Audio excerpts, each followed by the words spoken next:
linasema, sikia Israeli, Bwana Mungu wetu, Bwana ndiye mmoja. Yaani Mungu wetu ni mmoja.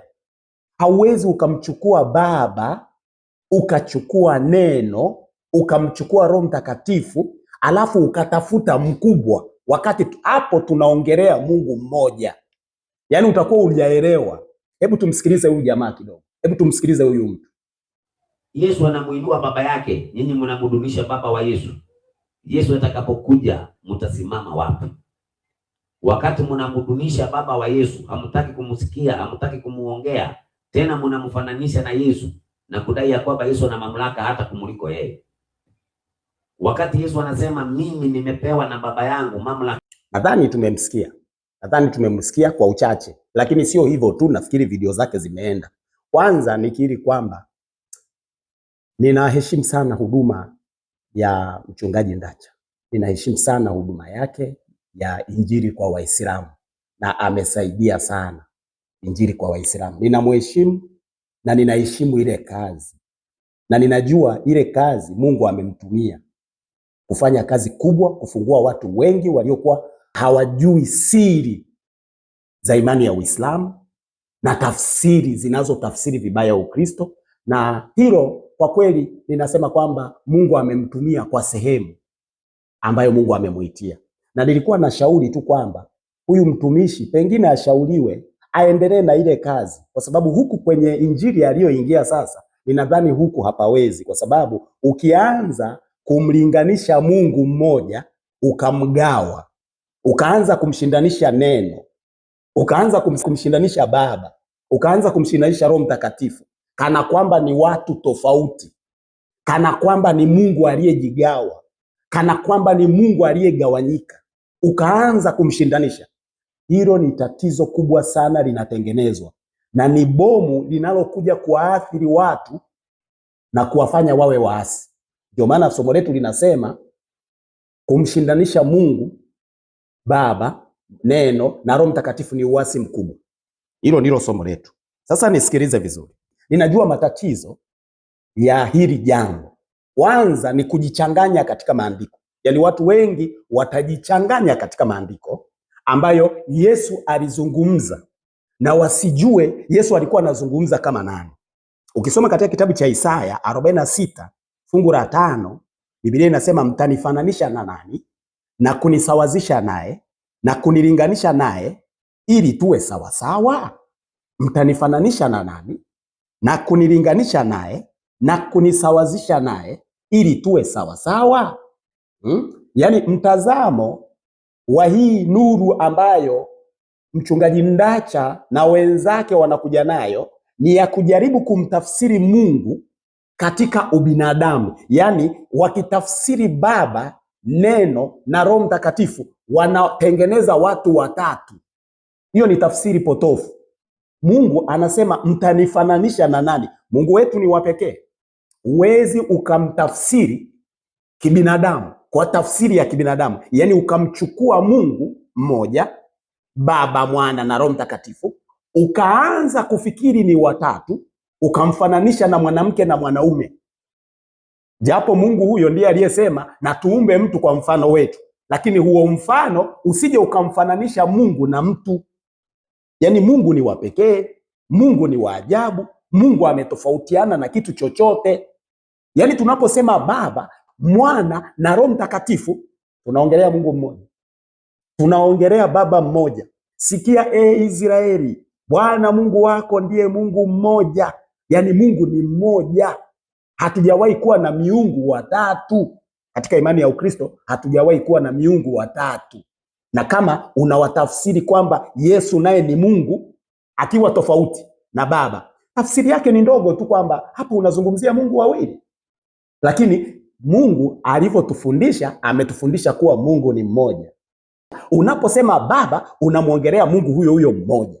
Unaposema Mwana unamwongelea huyo huyo Mungu mmoja. Unaposema Roho Mtakatifu unamwongelea huyo huyo Mungu mmoja. Yaani kuwa Baba, kuwa Mwana, kuwa Roho Mtakatifu haimaanishi ni watatu. Unamwongelea Mungu huyo huyo mmoja. Sasa ndio maana ukiwasikiliza wao utaona wanasema ni kama Yesu ametukuzwa sana kuliko Baba. ni kama wanamwonea wivu baba, ni kama na wao wanataka baba naye asifiwe, ni kama wanafikiri kwamba baba naye anaona wivu, ni kama wanaona kwamba baba naye jamani tunampunja. Wanasema kwamba sisi tunamtukuza Yesu zaidi. Wanasema Wakristo wanamtukuza Yesu zaidi. Nataka nikuambie kwamba Mungu ni mmoja na kuna vitu vinavyoonyesha kwamba Mungu ni mmoja. Naomba nitazame mitazamo hii. Unaposema baba, naomba tu nikuambie, unaposema baba, baba, baba, baba, ujue hata Yesu ni baba. Hilo naomba tu ulijue. Kabla ya kuwa mwana, hata Yesu ni baba, kwa sababu Yesu ni neno.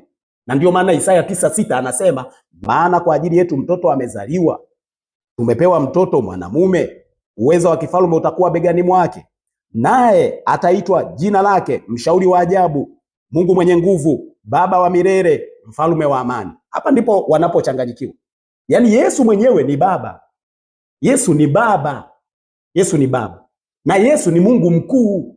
Alafu Yesu anasema baba ni mkuu kuliko mimi. Hayo ndiyo mambo yanayochanganya. Lakini ukiwa unajua kuwa Mungu ni mmoja, hauwezi kuchanganyikiwa. Kwa hiyo Yesu ni baba, Yesu ni Mungu, na baba ni Mungu, na roho ni Mungu huyo huyo mmoja. Tunajadili kitu hicho hicho kimoja. Wala isikuchanganye, wala isikuvuruge. Shida yako unaposikia baba, unaposikia mwana akawa ni Mungu huyo huyo, unaposikia roho akawa Mungu huyo huyo, unadhani ni kama binadamu, unamfananisha na binadamu. Lakini Biblia inasema, Isaya anasema, mtanifananisha na nani na kunisawazisha naye na kunilinganisha naye ili tupate kuwa sawasawa? Usimtazame Mungu katika mtazamo wa mtu. Yaani wewe unamtazama Mungu katika mtazamo wa mtu, unamwangalia Mungu katika mtazamo wa mtu. Ukimsikia baba, ukisikia neno, ukisikia Roho Mtakatifu, kwa sababu wewe umezoea kuona kitu kikitajwa hiki, kikatajwa hiki, kikatajwa hiki, hivyo ni vitu vitatu unahesabu. Lakini nataka nikwambie, Baba, Mwana na Roho Mtakatifu ni Mungu mmoja, na hili Yesu analithibitisha. Ukisoma katika kitabu cha Yohana 14 fungu la 8, Filipo akamwambia, Bwana, utuonyeshe Baba yatutosha. Bwana, utuonyeshe Baba yatutosha. Yesu, tusifanye mambo yakawa mengi. Leo tuonyeshe Baba itatutosha. Tuonyeshe Baba itatutosha. Yesu akamwambia, mimi nimekuwepo pamoja nanyi siku zote, wewe usinijue Filipo? Yaani Yesu anamshangaa Filipo. Kwa nini anamuulizia? Filipo anamuuliza Baba. Naomba unielewe vizuri. Filipo anamuuliza Baba. Anasema tuonyeshe Baba. Tuonyeshe Mungu muumba. Yesu anamshangaa Filipo, anasema ina maana mimi nimekuwa pamoja nanyi siku zote. Ina maana wewe hunijui? Ina maana wewe hunijui? Ndio maana nimekuambia kitu. Uwe na tahadhari kubwa sana unapomzungumzia Baba, Mwana na Roho Mtakatifu. Filipo anasema tuonyeshe Baba. Yesu anamwambia hunijui? Anasema aliyeniona mimi amemuona Baba. Sio kwamba aliyeniona mimi ni kama amemuona Baba. Anasema aliyeniona mimi amemuona Baba. Sasa basi wewe wasemaje utuonyeshe Baba? Yaani swali gani unalouliza? Unauliza swali gani? Kwa sababu aliyeniona mimi amemuona Baba.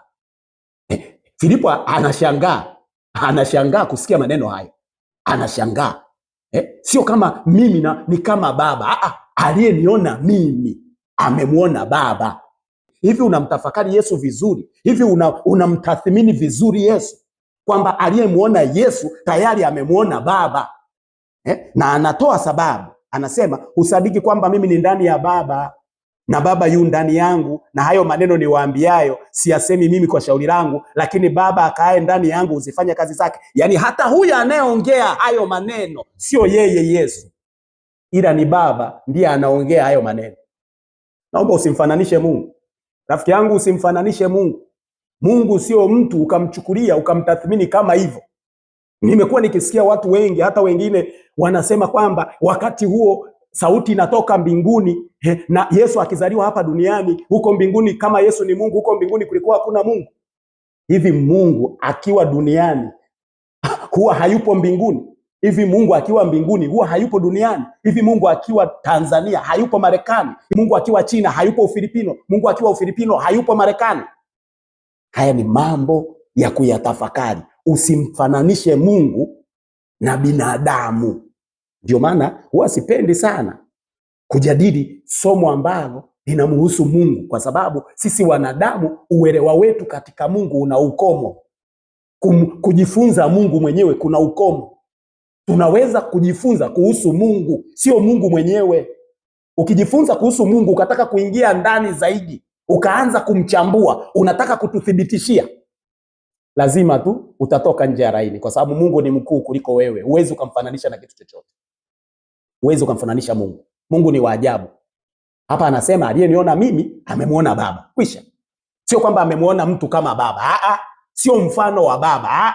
Sio kivuli cha Baba. Sio sanamu ya Baba. Aliyeniona mimi amemwona Baba. Na Isaya ndiye aliyesema ataitwa Baba wa milele. Nikikwambia Yesu ni Baba utakataa? Nikija nikakuambia Yesu ni Baba utakataa? Utakataa? Nikikwambia ni Baba aliyekuwa ndani ya Yesu, yaani pale mnamuona muda wote. Sikiliza nikwambie, muda wote Yesu anatembea hapa duniani, Baba alikuwa ndani ya Yesu na Yesu alikuwa ndani ya Baba.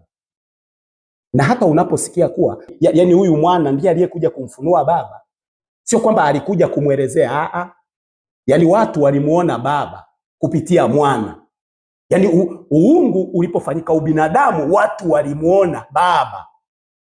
Na ndio maana huwezi ukamkataa mwana, utakuwa umemkataa na Baba. Yaani hauwezi eti ukamkataa mmoja alafu ukamkubali mwingine. Yaani wewe unampenda Baba alafu mwana umpendi. Na wala hakuna wivu, Baba hasikii vibaya kwamba eti mwana anasifiwa, kwa sababu wakati huo huo unamsifu mwana, ni wakati huo huo unamsifu Baba. Kwa sababu Baba yuko ndani ya mwana. Ni muunganiko, huwezi ukawatenga alafu kaanza kusema huyu ni mkubwa tumemnyima heshima yake na huyu ni mdogo tumemkweza kuliko huyu. Hiyo haiwezekani, huo ni uasi. Mungu ni mmoja. Sikia ya Israeli, Bwana Mungu wako ndiye Mungu mmoja. Usije ukasahau hilo. Aliyemwona Yesu amemuona Baba. Na kama usadiki hizo kazi, hayo maneno yenyewe sio ya Yesu, ni ya Baba. Ukisoma katika kitabu cha Yohana wa kwanza sura ya 2, neno la Bwana linasema kila amkanaye mwana anaye Baba, amkirie mwana ana Baba pia. Yaani ukimkana mwana una Baba, na ukimkiri mwana unaye Baba pia. Hawawezi kutenganishwa. Huwezi ukamtenga Mungu wala kumshindanisha. Wala Mungu hajawahi kusema eti mwana akisifiwa yeye anajisikia vibaya, kama tunavyotaka kutafsiriwa sasa hivi. Wanataka kutuambia kuwa ni kama tumemsahau Baba, wakati jina tulilopewa ni jina la Yesu, kwamba tumjue Yesu. Na hata huko kumjua Mungu wa kweli na wa pekee na Kristo Yesu aliyetumwa, yani tunamjua kwa kumjua Yesu. Yani aliyemuona Yesu amemuona Baba, aliyejifunza habari za Yesu amejifunza habari za Baba. Ukimkataa Yesu umemkataa Baba, ukimkubali Yesu umemkubali Baba. Huo ndio ukweli wa Injili. Injili hauwezi ukamtenganisha Baba na Mwana, huwezi ukawatenga, kwa sababu roho waliye naye ni mmoja. Huwezi ukawatenganisha. Unawatenganishaje? Ndio maana hata pale msalabani ukisoma katika kitabu kile cha Wakorinto wa pili sura ya 5 anasema hivi, yaani Baba alikuwa ndani ya Mwana akiupatanisha ulimwengu na nafsi yake. Baba alikuwa ndani ya Mwana akiupatanisha ulimwengu na nafsi yake. Yaani wewe unawezaje kuwatenga na ukaanza kutafuta mkubwa? Sasa ukifaulu kupata kwamba eti Yesu ni mdogo, yaani ukawatenga, yaani inawezekanaje ukawatenga? Eti Yesu ni mdogo, ukimtenga Yesu. Sasa Yesu si ndio ameumba kila kitu? Anasema vyote vilifanyika kwa huyo, wala pasipo yeye hakuna chochote kilichofanyika. Yaani Mungu Baba, ukisema Yesu sio Mungu, ukisema Yesu sio sehemu yake, unatuambia kuwa Baba hajaumba kitu. Hivi sijui kama unaelewa maana yake, kwa sababu vyote vilifanyika kwa neno la Bwana, na neno huyo ndiye aliyefanyika mwili. Kwa hiyo unaposema kwamba Yesu sio Mungu, unapokataa na kumtweza, tafsiri yake unaijua? Tafsiri yake Baba hajaumba chochote, kwa sababu aliyeumba ni neno. Neno Baba aliumba kwa neno. Vyote vilivyofanywa na neno vimefanywa na Baba, kwa sababu Baba yu ndani ya Mwana na Mwana yu ndani ya Baba.